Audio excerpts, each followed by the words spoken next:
Salut à tous, nouvelle vidéo, donc jour 2.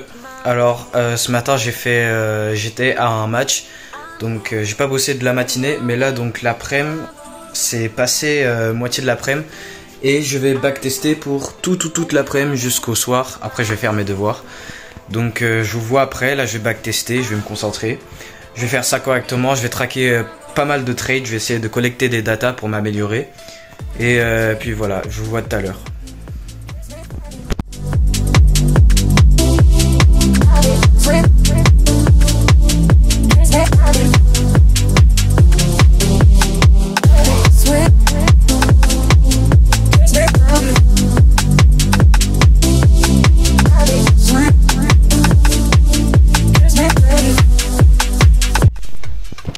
Wesh les gars, donc de retour, je suis dans ma salle de bain, je me brosse les dents.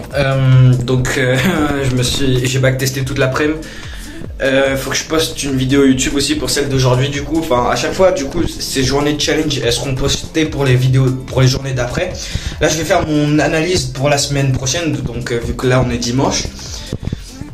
En fait le petit problème c'est que du coup vu que c'est mon analyse de la semaine prochaine et que la vidéo elle sera postée lundi vu qu'on est dimanche, ça sera un peu en retard, mais après c'est pas grave, enfin voilà quoi. Mais putain, bref, donc là je vais retourner, j'ai des devoirs à faire, donc je vais faire mes devoirs que j'ai pas fait. Je vais les faire le plus vite possible et après je vais peut-être continuer à backtester, peut-être commencer à lire l'autre livre là que j'ai à lire. Et puis sinon il y a un épisode de One Piece tous les dimanches, donc je suis un trader focus, mais s'il y a un truc de modo que je n'arrêterai jamais, pardon, c'est One Piece, ok, c'est une putain de dinguerie, c'est ok.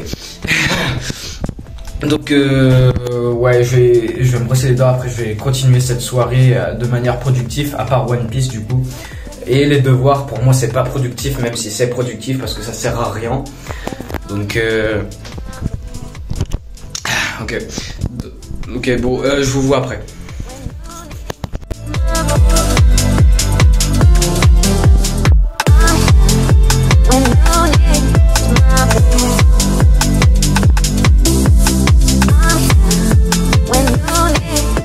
Ok les gars, donc maintenant analyse pour la semaine, donc pas sur le PC, je filme avec mon téléphone. En vrai ça va, la qualité est normalement tranquille. Vous voyez bien, donc sur les intervalles de temps plus grandes, sur le GBP USD, sur le 4 heures on était revenu dans un niveau d'offre. On a distribué donc Buying Climax, Automatic Rally, les tests, UT, cassure, bref, on a tout ce bordel. Donc là on a des casseurs de structure et notre dernière consolidation avant cette expansion, c'était donc cette consolidation ici, donc le cycle du marché, consolidation, expansion, retracement dans les derniers niveaux d'offres. Donc je l'ai raffiné dans cet endroit là qui est à mon OTE, pardon, mon point d'entrée optimal entre le 886 et le 79%, avec des petites créations de liquidités à prendre. Donc je chercherai à vendre à ce moment là. Et en retraçant vers ce niveau, qu'est-ce qu'on a? Du coup on retrace logiquement sur une tendance haussière. Donc là on a cette dernière cassure de structure baissière, puis le haut protégé qui se fait niquer. Donc après on passe sur une petite tendance haussière. Ce qui s'était passé c'est que donc j'ai pris cette petite position vendredi soir. Donc là on retrace dans la demande qui serait là, on crée une nouvelle cassure de structure. Donc qui casse la structure? Une dernière vente avant l'achat avec des liquidités laissées en dessous. Je vais me mettre sur le 15 minutes, comme ça se voit mieux. Donc là qu'est-ce qu'on a? Le petit schéma, donc les setup, cassure de structure, qui casse la structure, dernière vente avant l'achat. On a cette belle formation de liquidité, c'est pas fait par hasard, c'est fait exprès. Trou de volume entre les deux niveaux, donc entre le niveau de demande et le niveau de demande qui se fait toucher. Et là comme par hasard on a une accumulation qui vient se former sur notre niveau de demande, donc Selling Climax, Automatic Rally, le test dans la phase B. Là une dernière liquidation, on crée un petit bordel pour ensuite monter, donner du volume acheteur. Et là comme vous pouvez le voir, début de l'accumulation dans la phase 1, on a du volume. Durant la phase 2 qui est du coup la phase de la cause, on n'a pas de volume. Et durant la phase C, D et E, donc là on est dans la phase E. Ça c'était la phase C du spring, donc phase B et phase A, bref. Je suis un petit peu obsédé par Wyckoff maintenant vu que j'ai lu des livres et tout sur Wyckoff, c'est une dinguerie. Donc voilà. Donc là j'avais eu ma confirmation, j'étais entré et là je suis en train de viser la structure qui est là-haut. Donc je pense je vais me barrer. Donc on a le nouveau bloc d'ordre, la nouvelle dernière vente avant l'achat qui viendrait se faire toucher, mais c'est au même niveau que mon point d'entrée. Donc j'espère que le trade il viendra toucher l'order flow attractif avant de revenir à mon point d'entrée. Puis sur maintenant AUD USD. Donc ouais GBP USD, je m'y attends juste à une baisse. Là on est juste sur un petit retracement vite fait. Du coup je suis en train de trader en contre-tendance. AUD USD, même chose, on est revenu à ce niveau clé sur l'intervalle de temps un jour à 0,65255. On est revenu à ce point clé. Si je me mettrais sur l'intervalle de temps en jour, on verrait ça très bien. Donc on est sur une tendance haussière. On a cette dernière cassure de structure et là on a ce retracement et qu'est-ce qu'on vient créer? Cette belle liquidité de bas égaux. Donc là on réagit et qu'est-ce qu'on a très souvent sur des points de clé, des points de demande comme ça, on a une réaction. Donc moi en fait de base je m'y attendais à une réaction de la dernière vente avant l'achat qui est là, mais là on a une réaction de ce niveau clé qui est ici à ce prix ici et ça c'est le bas protégé. Donc si le prix il viendrait casser ce bas, on serait sur une tendance baissière et là on est encore sur une tendance haussière avec des hauts et des bas qui sont plus hauts que les précédents. Là c'est juste une tendance un retracement. Donc sur le 15 minutes j'avais trouvé une petite entrée, un petit long après la réaction de ce niveau. Alors ouais, sur PC c'est un peu galère là à filmer en même temps de tenir mon téléphone. Donc on vient réagir du niveau, on accumule vite fait, enfin on n'a pas une vraie accumulation, mais on a la phase 1 avec du volume, phase 2 trou de volume et phase 3 le volume qui revient et la tendance haussière qui revient. On a un dernier spring qui est en réalité un test du niveau. Bref, on s'en fout, on se met à casser des structures vers le haut. Donc là on est très clairement sur une tendance haussière. J'aime beaucoup trop décrire les trucs genre dès le début et c'est pour ça mes vidéos elles sont toujours aussi longues, donc excusez-moi pour ça. Le setup, basiquement tout ce que c'est cassure de structure, la dernière vente avant l'achat qui crée la cassure de structure, petite génération de liquidité juste avant le niveau de demande. On vient la toucher et là qu'est-ce que je vois ici, donc on n'a pas de week off mais on a le ICI, donc impulsion correction, impulsion correction, impulsion, donc impulsion correction, impulsion correction, impulsion et comme vous pouvez le voir ça fonctionne très bien. J'ai pris mon entrée sur une toute petite demande laissée dans la mèche là-dedans là. Regardez comme c'est mignon. Regardez comme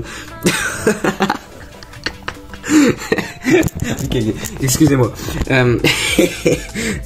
Donc j'ai raffiné cette dernière petite demande là-dedans et bam, je prends mon entrée. J'aurais pu mettre mon stop loss genre vraiment juste au-dessus. Là je serais un ratio risque récompense de bâtard. Sauf que voilà, juste pour sécuriser. On a ça. Donc voilà, moi je m'y attends juste à ce qu'on continue cette tendance haussière sur l'or. Jusqu'à minimum pardon le 0.66 400 parce que il y a ce niveau de demande à partir de cette mèche raffinée dans le niveau qui est là, enfin la distribution qui est là dedans, enfin bref. Donc maintenant on part sur quoi? L'or. Donc on est sur une tendance baissière. On est sur le 1 heure, enfin non là c'est sur le 15 minutes, mais bref vous voyez. Donc là on a cette dernière cassure de structure, on a la distribution, enfin la consolidation puis expansion, retracement pour fermer n'importe quel niveau d'offre, pour ensuite redescendre et venir toucher le point de demande, le niveau de demande que j'ai sur le 4 heures à 1996.76. Donc qu'est-ce qu'on était venu faire? Ici on a la dernière demande non mitigée avec de la liquidité au-dessus. Et là on a l'offre indécisionnelle. Donc excusez-moi, là je me suis trompé entre l'offre et la demande. Des fois je me trompe entre les deux.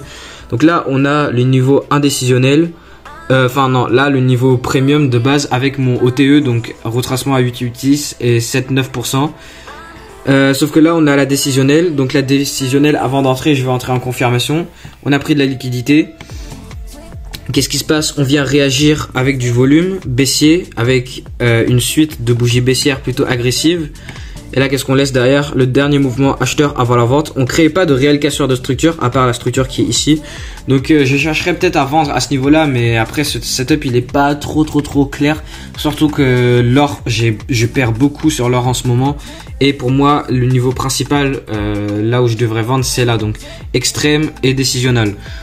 Puis après Bitcoin, j'ai rien à montrer, et Euro USD, on a ce niveau qui est là à 1,09400, donc Ouais, j'ai pas de vrai setup sur sur EURUSD, donc j'ai principalement lui sur GBP USD et j'ai AUD USD. Donc voilà ça pour la semaine prochaine. En fait là je vous ai décrit plus ces trades que j'ai pris, mais venez, je me mets plus sur le 1 heure là pour bref, non, je vais arrêter la vidéo là comme ça. Vous avez de toute façon vous êtes censé être abonné à ma chaîne. Donc tous les jours je vais faire une vidéo comme ça et tous les jours je vous mets à jour sur mes billets. Donc vous avez juste à voir mes vidéos et puis voilà. Alors si vous n'êtes pas content que je vous ai pas tout montré là, bah, allez vous faire foutre et abonnez-vous.